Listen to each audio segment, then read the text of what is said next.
Hey, welcome back. It's Jason Walter here. I've seen a lot of videos and comments recently about how home prices are going to absolutely plunge and how foreclosures are going to absolutely flood the market next year.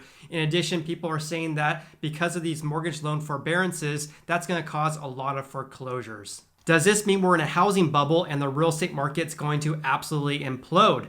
After all, it seems that some people are absolutely certain this is going to happen. The harsh reality is that no one can predict with absolute certainty what is going to happen with the real estate market. However, in this video, I'm going to break down what you should be watching out for that may give you an indication that the housing market is in trouble. This way we know what to look out for that may indicate that a crash is coming even before it actually occurs. And if you're new here, welcome. I post videos about how this pandemic is affecting our housing market, as well as personal finance videos. So if you haven't subscribed already, I invite you to do so. And also hit the like button if you appreciate real estate market updates all on one video. And real quick, WeBull is running a promotion right now where you can get 2 free stocks, each valued up to $1,600. I'll leave a link in the description below, and that promotion ends on October 15th. Okay, let's first discuss what we do know. So first of all, as of the end of September, the share of loans in mortgage loan forbearance is approximately 6.8%, or around 3.5 million homeowners who are currently in forbearance. And this is in line with what Black Knight and the Mortgage Bankers Association report. According to Black Knight, forbearances are down 24% from their peak in late May. That equates to a decline of 1.17 million plans since that point.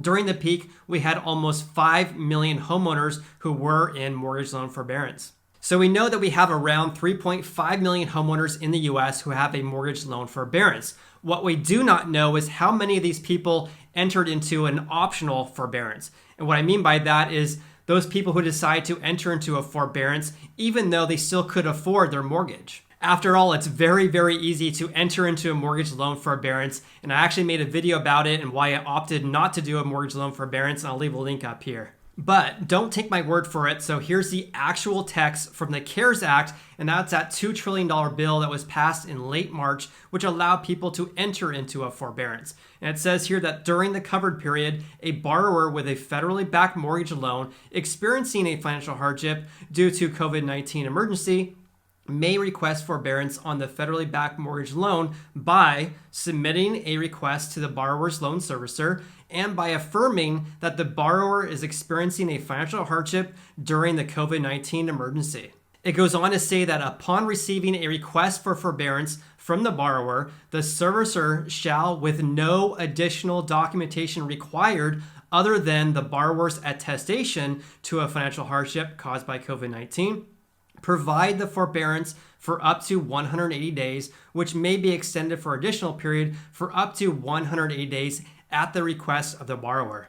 In other words, there's no application process other than simply calling your loan servicer if you have a federally backed mortgage and stating that you have a financial hardship due to COVID-19 and you want to enter into a mortgage loan forbearance. Therefore, by entering into a mortgage loan forbearance, you can stop paying your mortgage for potentially up to 12 months with no documentation to prove that you actually are having a financial hardship. So it's basically free money. So the question, of course, is how many of these people who've entered into forbearance just wanted to stop paying their mortgage for 12 months? The reality is that some people have entered into forbearance even though they do not need it. And this means there's a good chance that a significant amount of people are currently in forbearance because initially they entered into forbearance because they had some uncertainty, but now they are continuing their forbearance by choice because it's basically free money. My point here is that forbearances don't necessarily equate to foreclosures. You simply cannot make that assumption right now.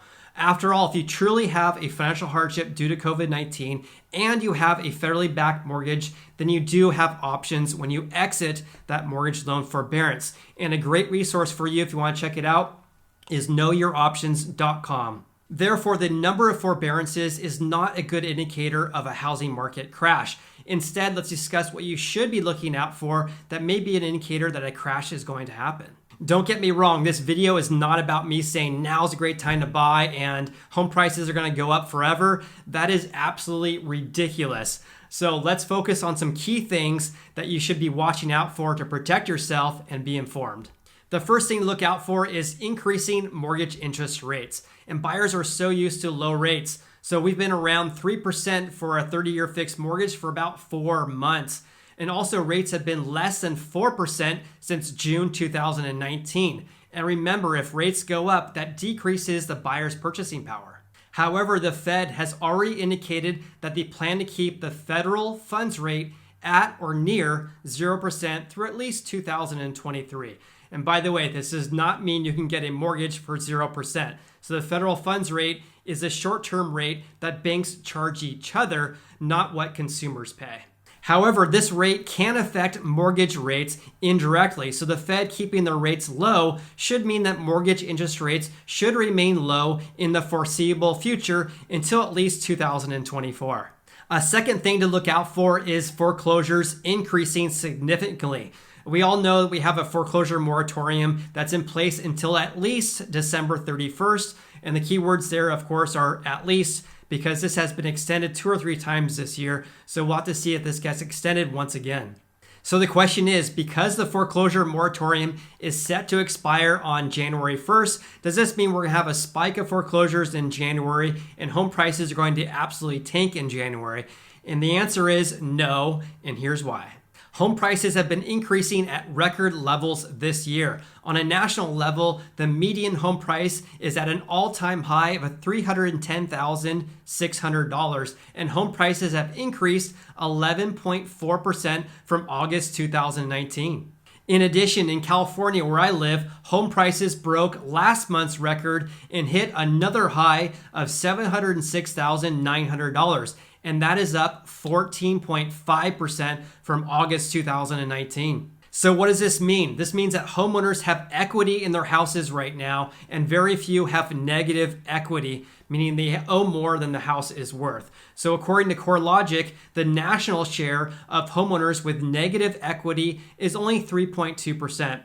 And this is the lowest level in over 10 years. So in other words, we would need to have a large price correction in order to have a large amount of homeowners underwater. A third thing to watch out for is lenders loosening their credit standards for new mortgages. And if you're getting a loan right now, you know it almost feels like you're going through an audit because the lending standards are so stringent, and that's a good thing.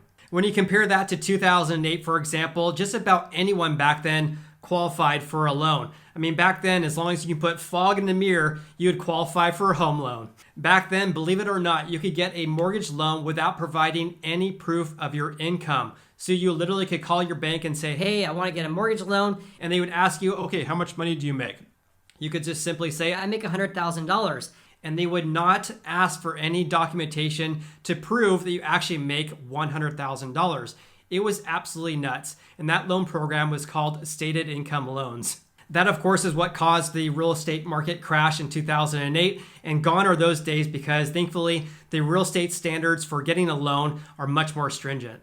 For example, Chase has discontinued offering HELOCs, or home equity line of credits, and they say on their website this is due to the economic uncertainty created by COVID-19. I also found that Wells Fargo also is suspending offering new apps for HELOCs. So right now, lending standards is very stringent for getting a mortgage loan. However, if that changes and lenders start loosening their standards for offering mortgage loans to those who maybe have low credit scores or have a high debt-to-income ratio, then that's going to be definitely a red flag.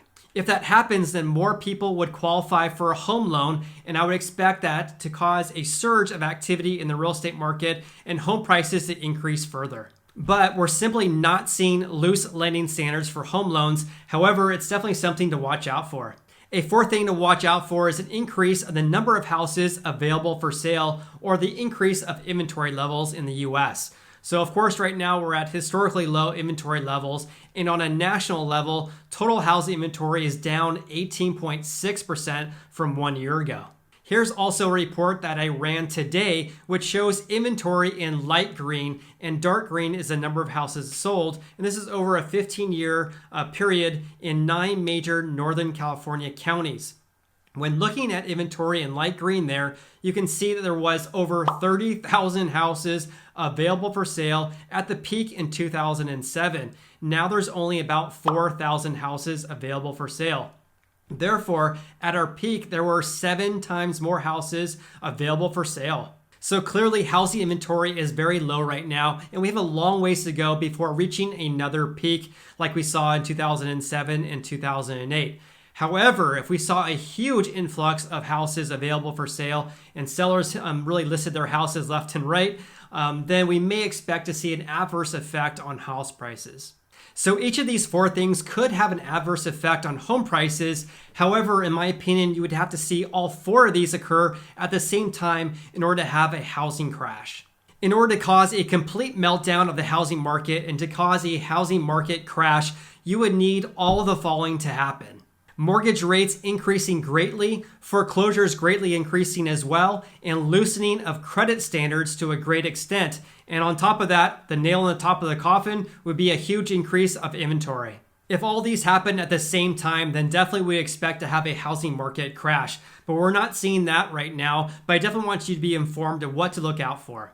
Please hit the like button, and also don't forget, if you want 2 free stocks, then click on the link below, because for a limited time, WeBull is giving away 2 free stocks when you deposit at least $100 on their platform within 30 days of signing up. And each of those stocks can be valued up to $1,600, and the current promotion is going through October 15th. Please subscribe to this channel and keep you updated with new developments. Also, you can follow me on Instagram. I'm Sacramento Realtor. Hope you have an awesome day, and look forward to seeing you on the next video.